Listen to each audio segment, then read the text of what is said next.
Alright, today we will be taking almost, and I mean almost, every single Chrysos Heir in the hardest content in Star Rail endgame, being Anomaly Arbitration. So every single team is going to consist of 4 different heirs that are going to be on it. I'm going to do night 1, 2, and 3 with all different teams only consisting of heirs. I will do a Kings in Check boss run for normal mode, which is going to be a different team than the one in the Plight mode. That run is going to have shared units on that team. It's not going to be 2 completely separate teams, but the main DPS on the team is going to be changed for that. 3.7 is the final Amphoreous patch, so I wanted to give a send-off to the heirs with this actual video. I did the story about a day after release, and that was probably the first time I've cried in a story since Lost Bout 6. And I cannot, and I would not forgive myself to not make a video dedicated to the heirs. I love the heirs, they are a bunch of great characters, and I want to give them a video. So this entire run is going to consist of only 2 rules. One rule is, of course, the whole concept of the video being just Chrysos Heirs. I cannot use any other character that is not considered a Chrysos Heir. I cannot use Sunday, I cannot use a other DPS like Phainon. I am only allowed to use units that are Chrysos Heirs. The second rule is just something I want to add for, more spice to this, is no Castorice Revive. Castorice Revive cannot proc. That's not really going to be an issue in most of these clears, but just in case it were to happen, that's not allowed. I'm not allowed to clear with a Castorice Revive just to slay out some RNG. If that happens, I'm going to have to keep resetting until it works without it. So that's another rule. So these are the teams we are going to run. So I tried to make it as cursed as possible while also fitting within the rules. The first team is an Anaxa hyper carry, and the cursed part to this is there is no action advancer. With Anaxa, you either play him with a -1 setup Sunday or Bronya, or you would run Cyrene as the pseudo action advance support. And as you can see on the team, there is neither of those. The second team is a full HP drain team with Cipher, so a HP drain team without a healer. And the last team was just an abomination I threw together. The only heir you're not going to see in this video is Donning, because he just does not slot in these teams, except the one I'm going to do in Knights in Check or Kings in Check. But I found running Hyacine there as well was just better. For me, at least, with the investment I had. Without further ado, let's go ahead and get started, of course, with Night 1 first. So, this is just going to be a video of me clearing every single stage. Every unit I have is relatively high investment. Every single heir has a dupe or 2 or higher, except Mydei. Mydei is the only heir I still do not have a dupe in. I do want to try fixing that when his rerun does happen, but I can't say I will completely just because, I don't know. The thing about all the heirs is I like using all of them.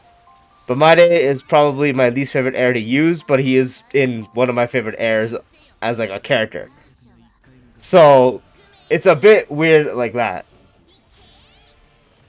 So this team does help Anaxa's damage a lot here. Cerydra is one of his best partners.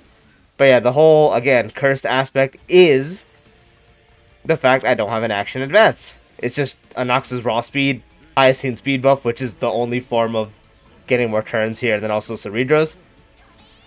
Originally, this team was Cipher instead of Hyacine, and I had Hyacine on the second team, but I thought it was a lot more funny if I did this. So, I ended up going with this. This actually made this side a lot more reliable. Well, I actually don't know. This is the first time I'm using this. But, it is a pretty fun team, seeing the damage. So Tribbie is also amplifying Cerydra's damage and especially Hyacine's damage as well. So the synergy here is actually relatively good. Anaxa is also pretty strong on this night 1 just because of the spam of enemies. It'd be a lot better if there was less technically, but since his skill is technically something you can apply to multi-wave, so when you kill a target you can keep going. I didn't really mean to do that there, but whatever, it's fine. So now we're going to get 4 skills here, and it's going to go crazy. Thing about my Anaxa build is he has 80% crit rate on Genius set, so he's built with Sunday in mind. And as you see, there isn't actually a crit rate buffer there. But as you see, still clears perfectly fine. Now we go on to Night 2. This side is definitely going to take RNG, so let's hope this does go well.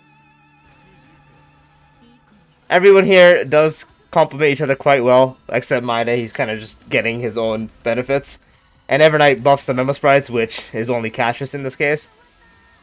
And I can't really do like an instant recycle playstyle, but it still might be better. I'm not sure. Like I'm learning as I go. I wanted to ult with Evernight first there, but it's fine. Just so I could have got the extra damage from that skill. Completely fine though. Mydei will definitely not kill with this. Well, he'll kill him, but not this guy. So here, I think it'd be fine if I just do 2 and then swipe. It wasn't. Oh. That might be a little bad. Maybe, we'll see. Oh, the dragon's getting taking a while to get that turn, actually. Maybe I should have done that. So Evernight, of course, does a lot of damage here.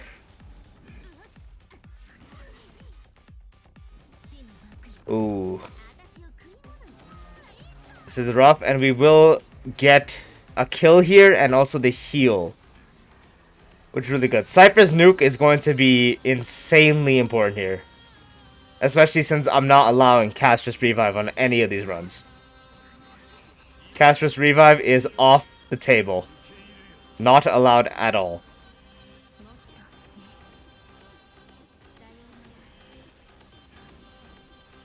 So this... I don't think this kills. Does it kill? Oh! Mydei! Hey, let's go. That's the God Slayer. Alright, that's night 2. Definitely could have went worse, but now we are on night 3. So this is definitely the team that definitely caught most people's eyes in the thumbnail, since it is really just something I threw together and I'm just gonna pray it works. It can definitely work. Hysilens does make Phainon do more damage via her debuffs, and then Cyrene's the only form of buffs, and Aglaea is just here to look pretty, which, when is Aglaea not pretty? Alright. Yes, attacking Cyrene is going to be the best case here, since she's the only one built off HP here. I don't really need Phainon to generate anything here, because why would he? Phainon's also going to be the last one that gets the buff, just because I'm not going to go into his ultimate right away. That comes later. The entire first wave of enemies is going to be by Hysilens and also Aglaea, and then the occasional Phainon attack, the dot stack, so on. So we will go ahead and buff them first. We give Aglaea max stacks and also go into ultimate. Cyrene shot does really good damage. For this at least. Especially when she's the only form of buffs she's getting outside of her own buffs is Hysilens debuffs. So Aglaea is going to take a big hit here, which is kind of sad. We're applying as much dot stacks before I ult.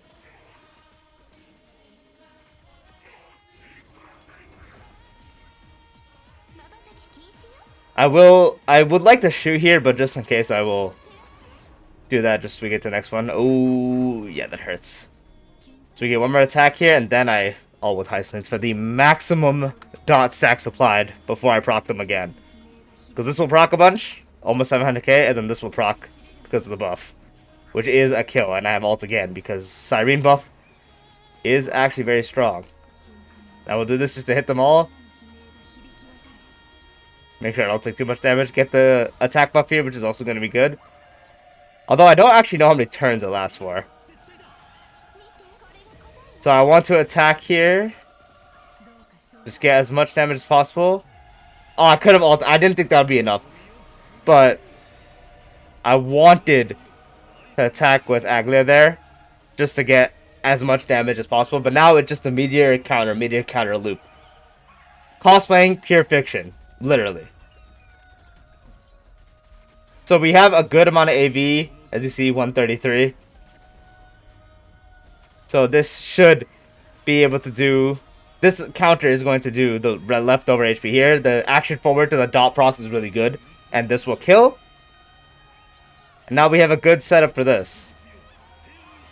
So again, it's going to be the loop of meteor counter. And then we get attack buffs to do more damage. No, it doesn't matter that my skill points get reduced. It doesn't matter my energy gets drained. I don't have either of them in this domain. Or territory, whatever it's called. Domain expansion. Territory expansion. We will tank that because Phainon actually just does not take damage.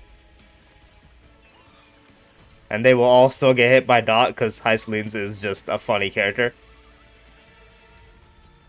Keep going, keep going, keep going. Drop another meteor. Meteor time. And we counter. Just a simple gameplay loop. Oh, come on, dude. I mean, that's fine. It just gets me to act faster. And I think I could honestly drop the 3 meteor and it'll kill.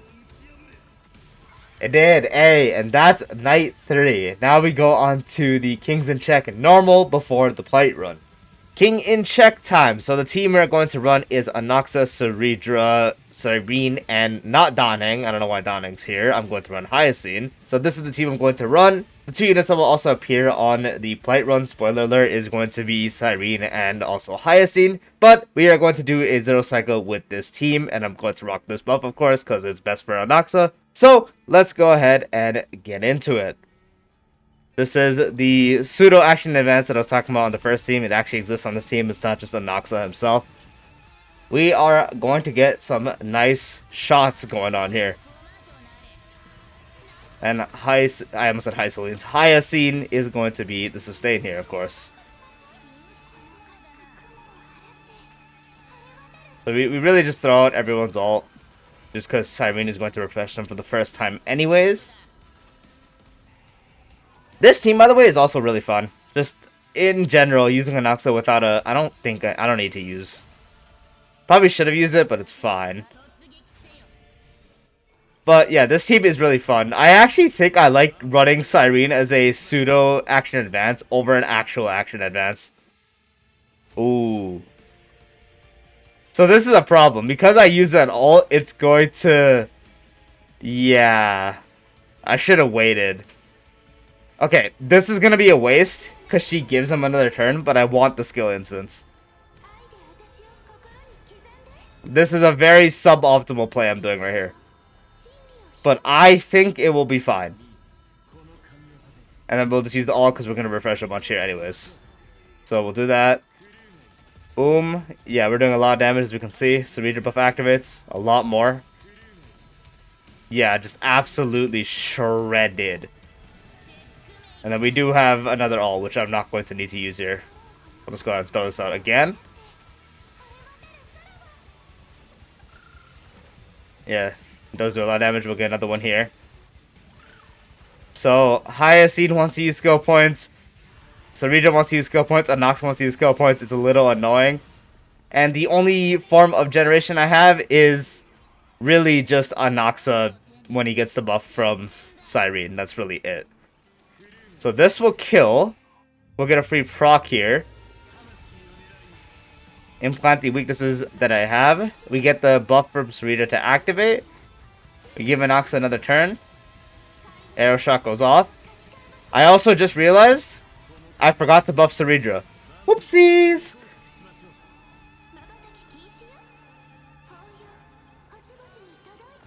Alright, that's more damage dealt, and also an extra charge we can get eventually, so that's good. Yeah, absolute, just shred. Absolute shred. It's actually insane how strong that combination can be.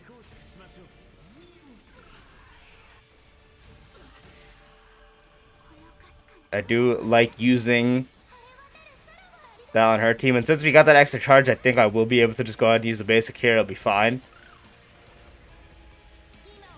Get another thingy here. Throw this out. Here, I think I can do this again, to be honest. I think with 2 more and also the hits, I'll be fine.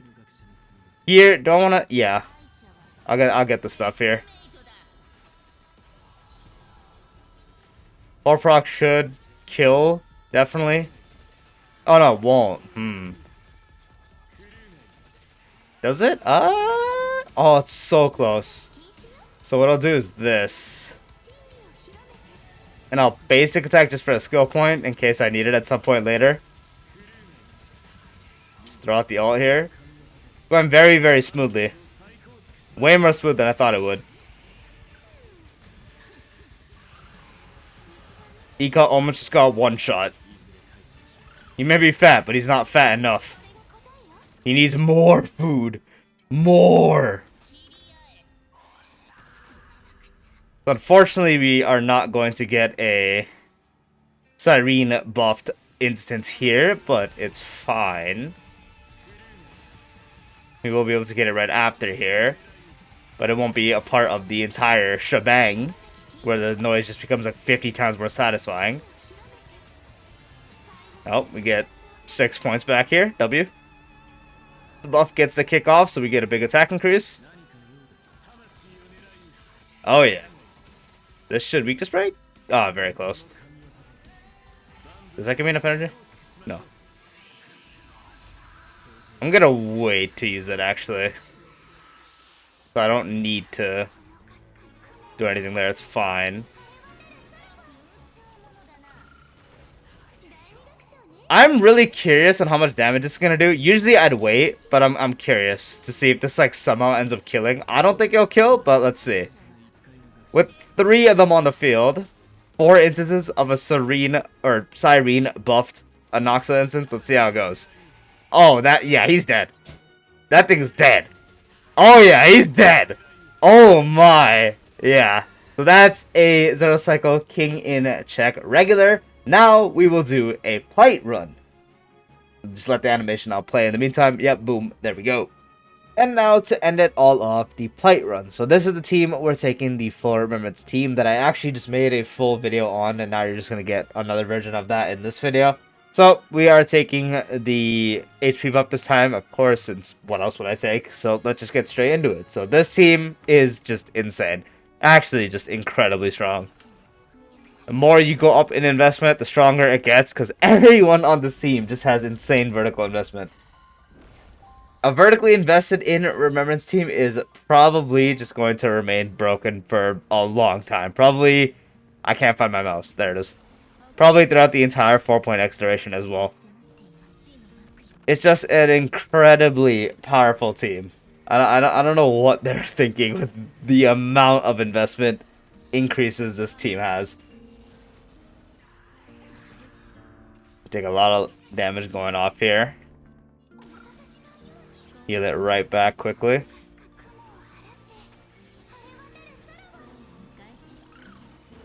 Get both these off. And we get Cyrene ultimate to get everyone's ultimate back. I'm very glad that Hyacine just gets the buff for free. So you can actually just have it active on everyone right away.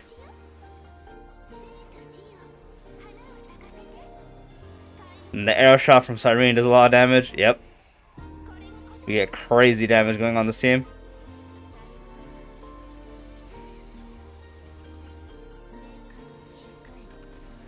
Yep.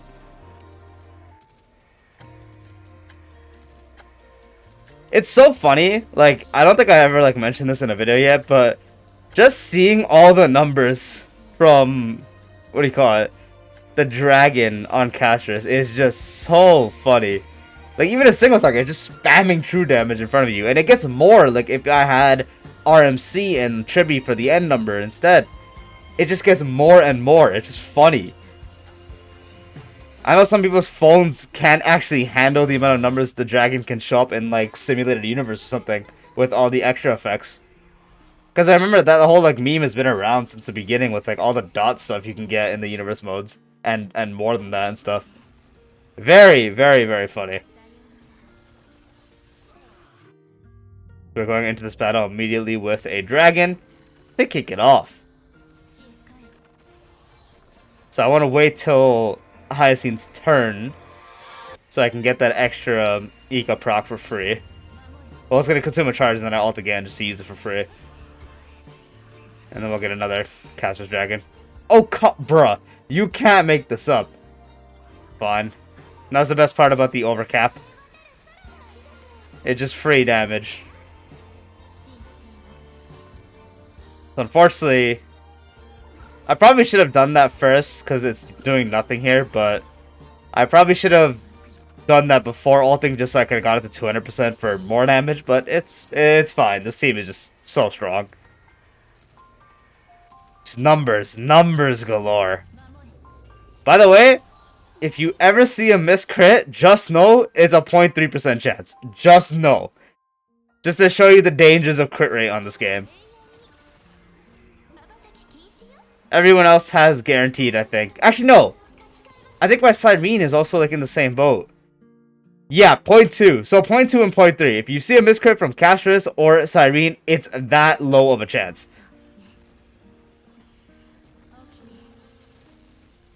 Alright. This should be another dragon. So, how are you guys' day going? Did you guys do the 3.7 story? Did you cry like I did? I don't want to mention it in videos yet just because it's still not even a week old. So I'm refraining on mentioning anything that happened in it. I just mentioned I cry because, you know, that could mean many things. But yeah, I have actually not cried since Lost Belt 6, as I mentioned in FGO on Global, which has been like, it's been 2 years? Almost 3 years? Right, I guess we would be approaching 3 years. Yeah, that was the last time I cried from a game. It's actually kind of insane. I very, very rarely cry from games, but this time did it. Oh, this gets a kill. W. I'm actually just gonna throw these out here. Get extra damage before the attack. This will also get me a ult. Yes. I want you to act first. Well, I probably should have like casters. Yeah, I don't know. There's like a lot of like micro adjustments you can do to get maximum damage from Castorice and her dragon, but it's really not needed here. Boom. This is gonna be all single target. It's absolute shred. Seeing when you have 200% charge from Castorice, by the way, like with the Cyrene overcharge buff, is really funny. Ika just died. Oh my god. Ika just got eviscerated. But yeah, seeing the extra damage you get is so funny for the explosion. It'll do like maybe like a few 100k in like MLC, and then it just goes up to like 2 million, and you're just like, what? I have a clip of me getting shocked from it. I'm not going to show it here, but it's a really funny clip. It's in the Discord, by the way, if you want to join that. Description below. But yeah, we still have a good amount of AV left for a Zero Cycle, and it's already at 60% almost. I lost my mouse again. Could just use the keyboard, but it's fine. I'm too used to using my mouse now. Yeah, we'll get another dragon before Hyacine Axe. Free dragon! Well, they're all free dragons, technically. My domain.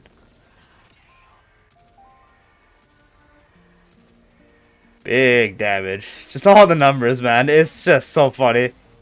That might be like the most satisfying part of Castorice, is just all the numbers. Alright, we're gonna get another dragon here.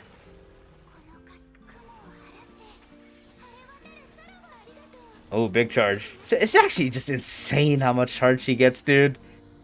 Hyacine for Castorice is like... What's a good example? Can I think of a good example in another game that people might know? Nah, I can't. There's a lot of cases in other games like where a unit is designed specifically for one, but like this one is just funny. Oh, max HP buff. W. That was enough to give me another dragon. You get so many dragons per battle. And the next dragon we get should be the winning factor.